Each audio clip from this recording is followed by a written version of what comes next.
Nyanyuka. Inuka basi. Inuka. Simama.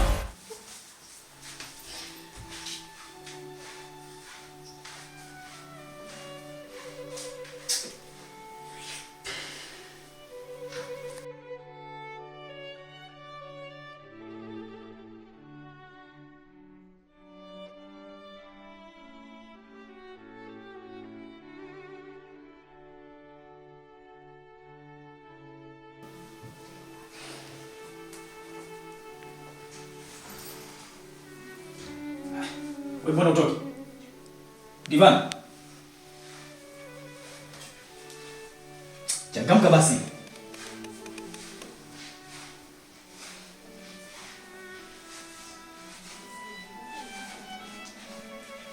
Hebu wahi basi, wahi nyonga wewe.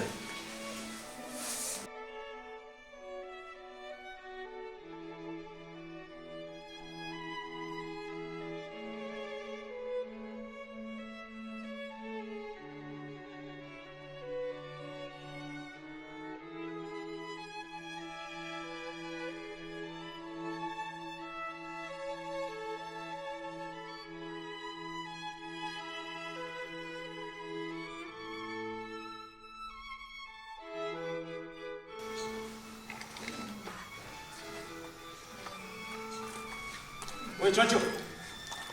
Choncho. Wewe Choncho. Na boss. Fungua geti hapo.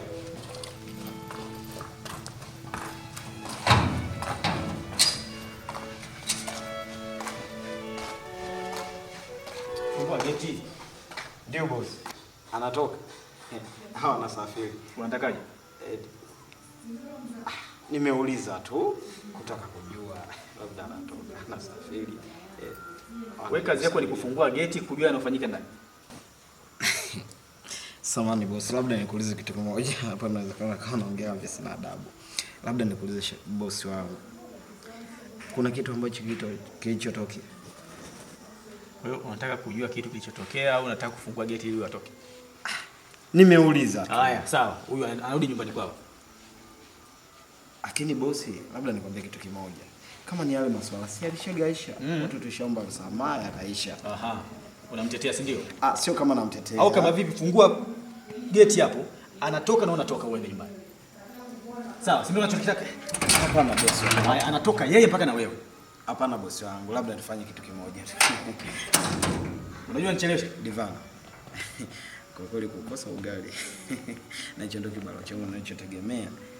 Niwasaidie wazazi wangu huko kijijini Katunguru. Kwa mama, mimi nisamee tu, nimejitahidi sana kuongea na bosi. Choncho. Ndio bosi. Unafungua geti ufungue. Bosi, nafungua geti. Fanya haraka.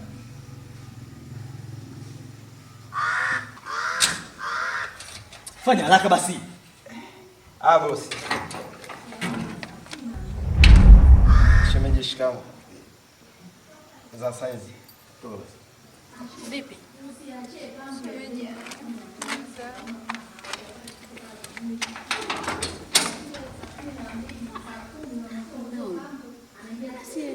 Uelewe.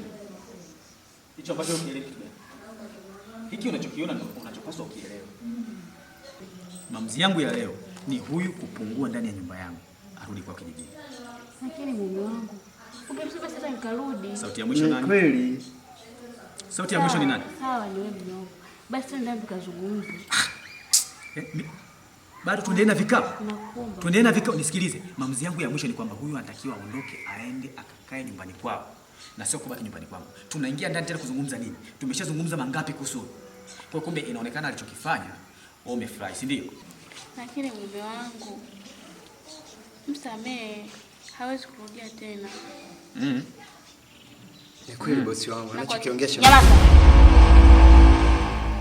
Naongea na mume wangu, siongei na wewe. Samahani. Kaendelea kazi zako. Tupishe. Diva tupishe. Akupisha ende wapi? Nataka niongee na wewe. Tupishe Diva. Sasa anaenda wapi? Hebu niambie dhamira yako ni ipi? Jamani, wewe unafoka mbele ya Diva. Mbele ya mlinzi kweli jamani. Kumbe nimekosea. Hapana, hujakosea. Basi msamee. Okay, nimemsamehe. Hebu niache.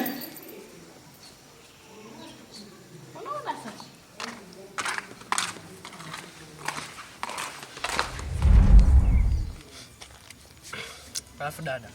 Be. Unajua yani huku ni kunitafutia madonda ya tumbo.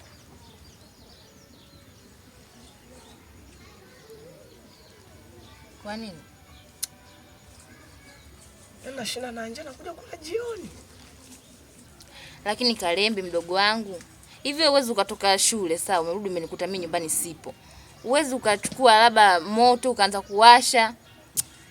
Sasa mimi nina njaa, hiyo nguvu ya kupika nitaipatia wapi? Kama sio kukomana nini? Sasa subiri nikwambie na nikueleze tu usichokijua. Yaani kama kushinda njaa utashinda njaa sana tu mundani. Kwa sababu mwenyewe sasa hivi na mambo yangu kichwani. Mambo gani ulionayo kichwani? Siwezi kukaa nyumbani kama kufuli mimi. Hilo kufuli gani wewe unalolizungumzia? Yana kunaga mtu wa maana sana, kumbe ni poyoyo tu. Kwa hiyo mama kunitukana kabisa? Mimi sikutukani, mimi nakwambia ukweli. Sasa ndo poyoyo ndo kweli. Basi sawa, kama utalichukulia kivingine ni wewe mwenyewe. Yaani mundani nasemaje, utashinda na njaa sana, yani sana kama uwezi kujiongeza. Sikuja kumwambia kaka. Yaani leo kaka akifika tunamwambia. Hapa kwa unapotaka mimi.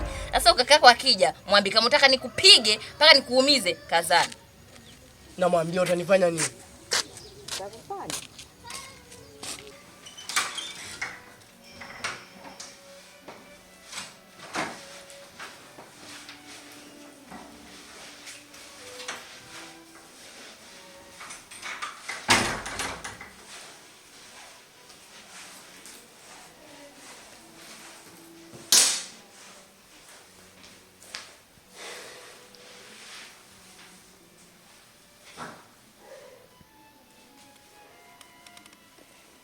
Mume wangu, Mungu amsamehe ndugu yangu.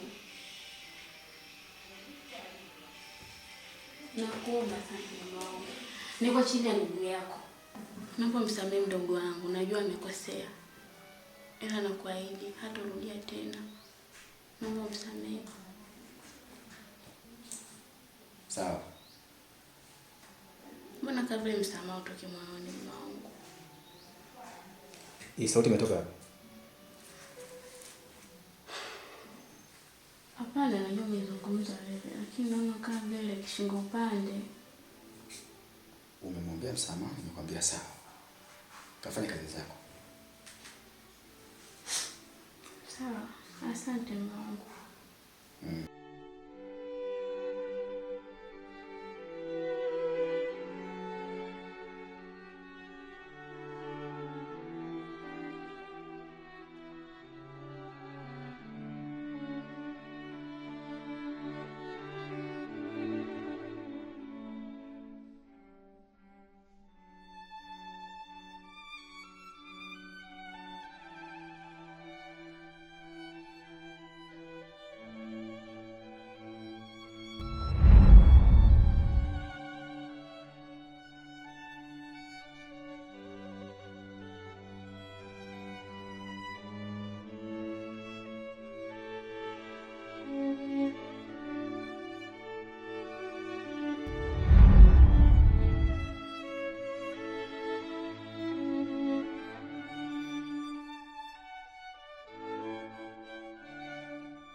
Utulivu umetanda. Ndio. Jamani, tupo hapa kwa ajili ya mazungumzo ya kifamilia. Kibena? Niletee maji ya kunywa. Sawa. Kwa hiyo ningependa usikivu mzuri na pia mazungumzo pia mazuri. Si tunaelewana?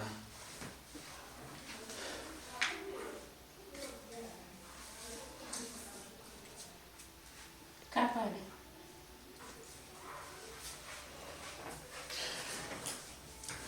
Hapa katikati kuna tatizo lilitokea baba, lakini tulikaa chini tukaamua tu kwamba tuliache, yani tusamehe. Sawa. Mbezi na Ivan kuna jambo lilifanya binafsi nifurahia kabisa. Walifumania wakiwa chumbani, lakini baadaye makosa yale yakatoka kwa Divana akahamia kwa mdogo wetu Beatrice. Lakini baada ya kuzungumza na Beatrice akaniambia, kaka, sijafanya hivyo. Alokuambia ndiye alifanya hicho kitu. Na kwa uzuri ni kwamba kama Niki asingekuwepo, kweli usingepatikana. Niki alikuja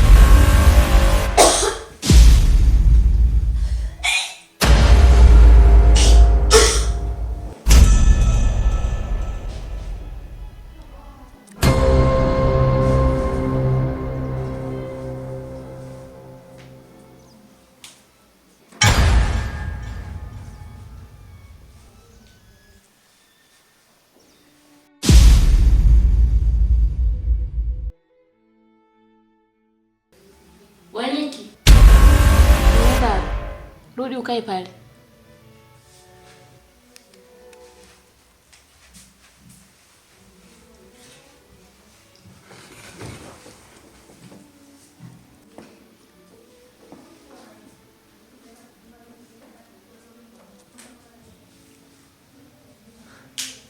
Waniki.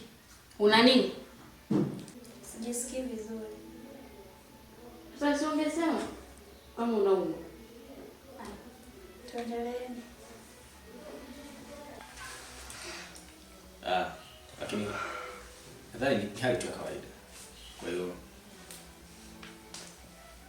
usimkaribie hilo. Sawa? Sawa mwanangu, nimekuelewa. Kwa hiyo bwana na brother, ni kwamba hawa watu walifanya kitu kama hicho. Lakini baadaye baada ya kuzungumza alikiri akaomba radhi. Kwa haraka mimi nilimsamehe. Lakini pia bwana mdogo pale mlinzi naye pia aliomba radhi. Naye pia kwa haraka nikamsamehe. Lakini hili jambo binafsi yaani niseme sikulipenda. Na nilijua kuwa Divana anaweza kaendeleza na tabia zake za kishenzi kama hizo na kuwafundisha na wengine. Ilifikia hatua mimi nikamfukuza. Lakini baadaye mke wangu alimwambia msamaha kwa mara nyingine. Nikaamua kumsamehe. Ndio mpaka hivi tuko naye hapa. Kwa hiyo usije ukakaa ukaja ukanisikia ukasema bwana mdogo anawezaje kukaa kimya ikiwa nyumbani kumbe kuna mambo yanaendelea. Sawa. Unajua kwenye familia bwana, mambo kama haya huwa yakosi. Sijui lazima nielewe. Lakini leo pia ningependa niseme hivi kwamba Chonjo na Niki na Divana, Beatrice, mke wangu, brother na Kibena, ni kwamba hawa watu wawili walitukosea hapo nyuma. Lakini binafsi natamka